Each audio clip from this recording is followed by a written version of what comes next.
Hola a todos y bienvenidos una vez más a Conversando con la Realidad. Mi nombre es María Juliana Marenco y el día de hoy estaremos tratando un tema muy importante, aprovechando que el pasado 17 de octubre fue el Día Internacional para la Erradicación de la Pobreza.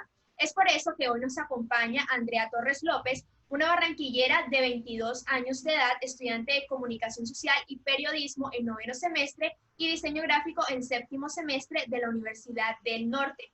Ella desde el año 2015 hace parte de Techo, una organización que trabaja por la superación de la pobreza en alrededor de 20 países donde tienen presencia. Ella inició siendo voluntaria para posteriormente convertirse en coordinadora de comunidad. Bienvenida.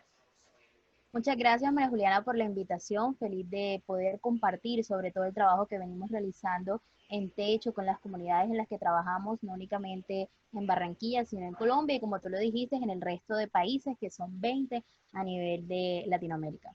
Bueno, Andrea, primero me gustaría que me comentaras un poco sobre cómo es el modelo de trabajo de Techo y cómo vienen realizando sus funciones aquí en Colombia. Sabemos que están en 20 países alrededor de toda Latinoamérica, pero enfoquémonos un poco sobre nuestro país y cómo han sido las funciones que han elaborado alrededor de todos estos años.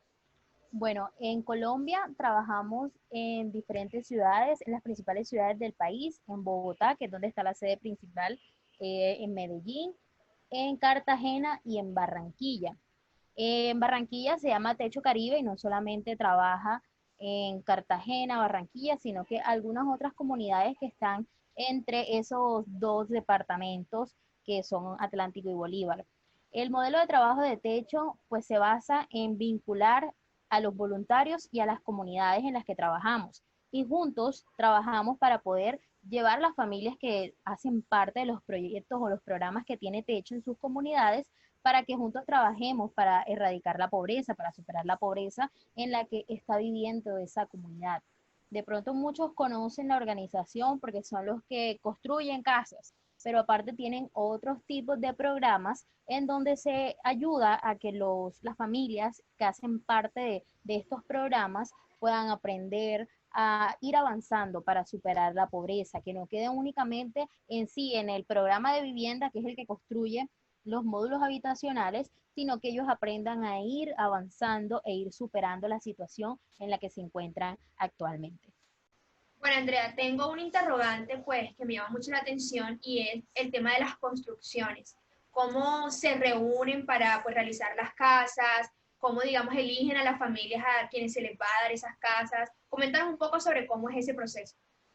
Bueno, el programa de vivienda, como mencioné hace un momento, es uno de los programas que tiene Techo, que previamente tiene que tener un trabajo en la comunidad para poder elegir a las familias que hacen parte de este grupo de personas que van a adquirir un módulo habitacional, porque realmente no es una casa, no es una vivienda grande, es un módulo habitacional de 6 por 3 metros, en donde se le invita a las personas que empiecen a trabajar, que ese sea el inicio para poder tener su vivienda completa, que no se van a quedar únicamente en ese espacio, porque debemos recordar que muchas de las personas que viven en los estratos más bajos son las personas que más hijos tienen, que más personas tienen a su cargo y que viven muchas personas en un pequeño lugar. Entonces la idea es que a partir de esos 6 por 3 metros del módulo habitacional, ellos empiecen a trabajar en poder evolucionar y poder ir amoldando su vivienda de acuerdo a las comodidades que necesitan como familias numerosas que son.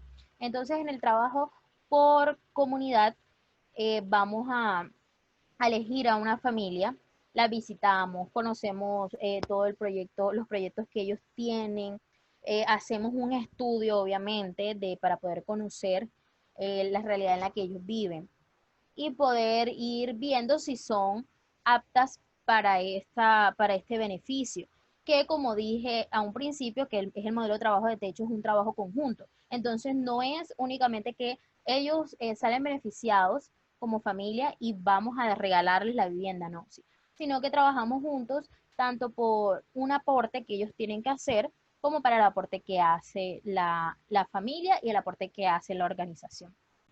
Bueno, Andrea, ¿y cómo es el proceso que se tiene en cuenta para pues, los requisitos y el tema de elección para el programa de viviendas? Bueno, las familias Primero que hacen parte pues de la comunidad en las que trabajamos, pues como mencionaba ahorita las comunidades en las que trabajamos, que eran tres: Unión, Villas del Rosario y La Risota. Entonces, si alguna de las familias que quieren hacer parte del programa de vivienda, primero tienen que vivir en una de esas tres comunidades, que son las comunidades en las que trabajamos y en las que llevamos gran mayoría de los programas. Entonces, ahí está el primer requisito: vivir en una de esas tres comunidades. Como segundo requisito y como obviamente el más importante, pues poseer un terreno que tenga mínimo de diámetro, de tamaño, perdón, de 6 por 3 metros, como muy, muy, muy mínimo. Lo recomendable es que tengan un poco más de esos 6 y esos 3 metros para que el proceso de construcción sea un poco más cómodo. Entonces, tener el terreno que ellos puedan demostrar que el terreno es de ellos o que lo están comprando o algo que ellos demuestren que el terreno es de ellos. Luego le hacemos una encuesta para ver cómo está el terreno y cómo está la situación de la familia. En ese proceso podemos escoger, pongámosle que 15 familias.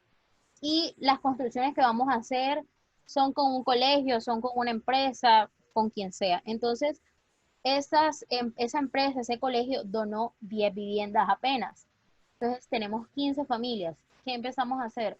Empezar a revisar la encuesta que se le hizo a la familia y darles, de acuerdo a la respuesta que ellos dieron, lo que vio el voluntario que realizó la encuesta, se llega a un acuerdo entre ver si es aceptada o de pronto no es aceptada o está en un nivel medio, que de pronto sí, pero aún puede conseguir cosas por sí solo. Entonces, dependiendo si está en alto, medio o bajo, ahí se ve de acuerdo ese puntaje que le da el voluntario, tanto del coordinador de comunidad como el voluntario que realizó la encuesta.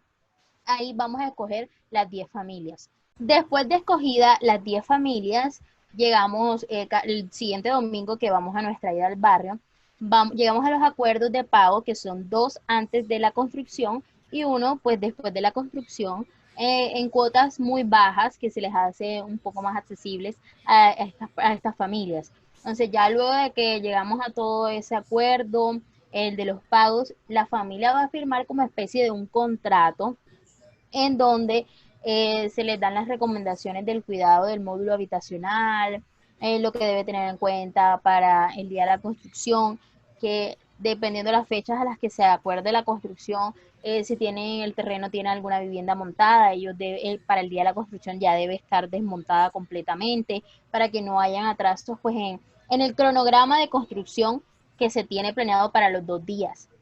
Y también se les explica a las familias porque no pueden hacer algunas acciones como de pronto vender el módulo habitacional, trasladarlo, desarmarlo o hacerle algún arreglo posterior a la construcción sin que nosotros podamos ayudarles, porque eso también puede afectar en la forma en la que se construye. Y bueno, ya ahí llegamos al acuerdo con las familias y a la espera de que llegue los días de construcción en donde ya puedan ellos hacer parte de este programa de vivienda. Bueno, Andrea, y ahora en pandemia, ¿cómo, digamos, sabemos que Techo paró las operaciones, pero digamos, ¿qué han realizado ellos como para seguir contribuyendo a las familias, pues, que lo necesitan y que, digamos, de alguna u otra forma dependen como de Techo para, digamos, seguir con ese aporte para erradicar la pobreza? Bueno, Techo tiene uno de los programas que se mantuvo activo, fue el de amigos, familia y amigos, perdón. Y pues obviamente como su nombre lo dice, es un grupo de familia o grupo de amigos que reúnen entre ellos donaciones para poder aportar una vivienda. Para la pandemia, como los voluntarios no se podía estar saliendo de la casa, no podíamos estar uniendo a los voluntarios, el programa de familia y amigos recibió las donaciones de diferentes personas, no únicamente de Colombia, sino de otros países, para poder llevar mercados a las familias. Entonces, un selecto grupo con permiso de las alcaldías pues, de cada una de las ciudades les dieron el permiso para poder visitar a las familias que hacían parte activa de los programas de techo, no únicamente el programa de vivienda, sino los programas de educación para la paz y el de huertas, que son los programas que tienen como más actividad en las comunidades en las que Techo trabaja aquí en Colombia. Bueno, Andrea, ya para finalizar la entrevista, me gustaría que invitaras, digamos, a las personas que se quieren unir a ser pues, voluntarios de Techo o que quieren conocer un poco más de la organización, tus redes sociales y claramente las redes sociales de Techo y pues algún mensaje que nos quieras regalar.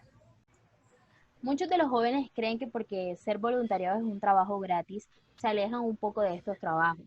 Yo los invito a que de pronto se sumen a las fundaciones, a las organizaciones que tienen trabajos con las comunidades, para que conozcan esto, el acercamiento que es tener con las familias y ver las experiencias que se pueden ganar. Lo bonito que es compartir con las familias. Además que van a ser nuevos amigos, compartir con los demás voluntarios también llena de muchas experiencias. Entonces esa parte yo creo que es importante para poder agregarlo, tener experiencias y el saber trabajar en equipo les va a servir para más adelante en sus carreras profesionales, en su vida diaria en general.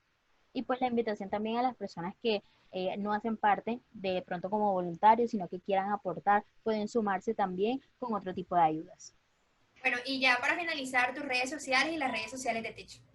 Bueno, en Instagram me pueden encontrar como Andrea Torres López guión bajo y de techo como @techo Colombia. Muchísimas gracias, Andrea, por habernos acompañado en el día de hoy y por habernos compartido tu experiencia con la organización Techo.